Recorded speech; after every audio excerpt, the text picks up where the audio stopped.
আলা লাহুল খলকু ওয়াল আমর, সৃষ্টি যার, আইন চলতে হবে তার। কথা বলেন, কথা ঠিক কিনা? আমরা সৃষ্টিকার, আওয়াজ দেন সৃষ্টিকার। আইন মানব কার? মানতেছি কার? আল্লাহর। এখানেই তো ধরা খেয়েছি ভাই, ঠিক কিনা বলেন? আল্লাহ রাসূল ধর্ণা দিলেন গারে হিরায়, আল্লাহ পাঠাও তোমার আইন, যা দিয়ে মানুষকে শান্তি দেওয়া যায়। আল্লাহ রাসূলের কাছে আমার আল্লাহ পাক আইনের কিতাব দিলেন, মহাগ্রন্থ আল কোরআন। কথা বলেন, কথা ঠিক কিনা?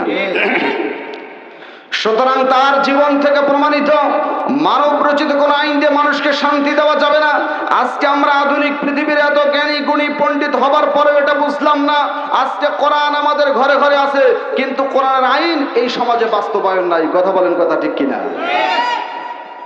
প্রিয় মুসলমান, একটা বিষয় ভাবেন তো, আমার দেশের স্বাধীনতার বয়স 53 বছর পার হয়ে গেছে, ঠিক কিনা বলেন? আমরা মানুষ কি শান্তি পেয়েছি? কেন পাই নাই? আমরা এদেশ থেকে পাকিস্তানি হানাদার বাহিনীকে তাড়িয়ে দিয়েছি, আমরা এদেশ থেকে ইংরেজদের শোষণ বাহিনীকে তাড়িয়ে দিয়েছি। এখন তো আমার বাংলা, আমি শাসন করি, এখন কেন শান্তি হবে না? এখনো রক্তের গন্ধ রাস্তায় কেন? এখনো রাজপথে মানুষ পুড়ছে কেন? এখনো নারীরা ধর্ষিতা হচ্ছে কেন? এখনো এখানে সেখানে চুরি ডাকাতি ছিনতাই গুম হচ্ছে কেন? কোন কারণে হচ্ছে? কারণ একটাই, কোরআন আমাদের ঘরে ঘরে আছে, কিন্তু কোরআনের আইন এ সমাজে বাস্তবায়ন নাই। কথা বলেন, কথা ঠিক কিনা? আমরা এই দেশ থেকে ইংরেজদের তাড়িয়ে দিয়েছি ঠিকই, এখন আমরা ইংরেজদের আইন দিয়ে দেশ পরিচালনা করছি। কথা বলেন, কথা ঠিক কিনা?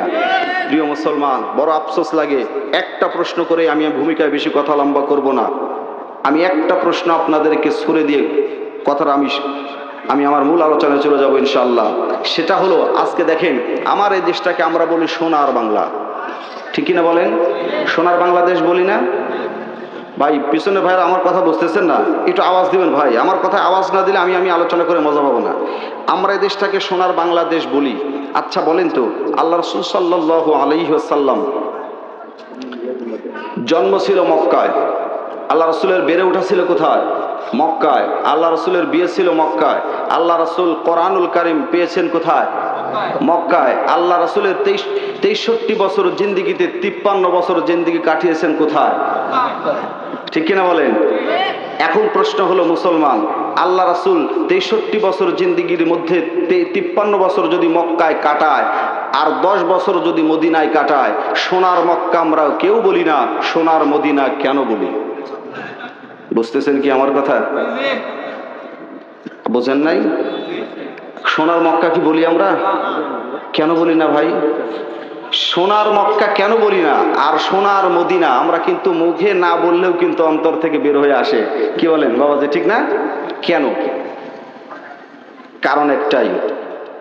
কারণ একটাই, আল্লাহ রাসূল সাল্লাল্লাহু আলাইহি সাল্লামকে যখন মক্কা থেকে তাড়িয়ে দিয়েছিল কাফেররা, এই কোরআনটাকে তারা মানতে রাজি হয় নাই।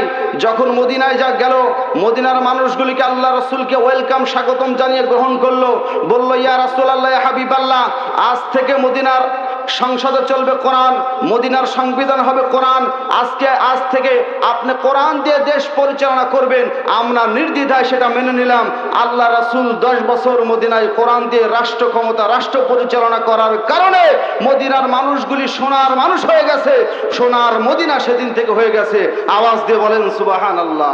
সুতরাং আল্লাহর কসম করে বলি মুসলমান, যতদিন পর্যন্ত আমার এই বাংলাদেশে কোরআনের আইন বাস্তবায়ন না হবে, কোরআনের সংবিধান দেশে যতদিন পর্যন্ত কায়েম না হবে, আল্লাহর কসম করে বলি, এ দেশটা সোনার বাংলাদেশ হওয়া সম্ভব নয়। কথা বলেন, কথা ঠিক কিনা?